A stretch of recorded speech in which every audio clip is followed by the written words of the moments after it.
I picked up a hitchhiker on a deserted road, but I was the one who needed help.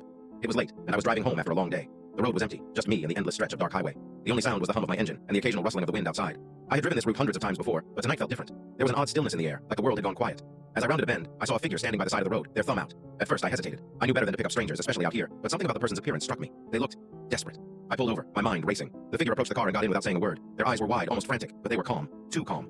"Where are you headed?" I asked, trying to break the silence. "Anywhere but here," they replied, their voice distant.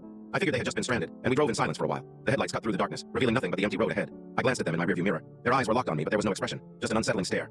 As we continued down the highway, I felt the air growing colder, and the car seemed to slow. The engine sputtered, and I could hear a faint clicking sound coming from under the hood. I pulled over, heart racing. I got out to check the engine, but when I opened the hood, there was nothing wrong. It was as if the car had just stalled for no reason. When I turned to look back at the hitchhiker, they were gone. Vanished. No trace of them anywhere. Panicked, I checked the passenger seat. It was empty. My heart dropped as I realized something chilling. My phone, which had been fully charged just moments ago, was now dead. I had no service, and I was alone in the middle of nowhere.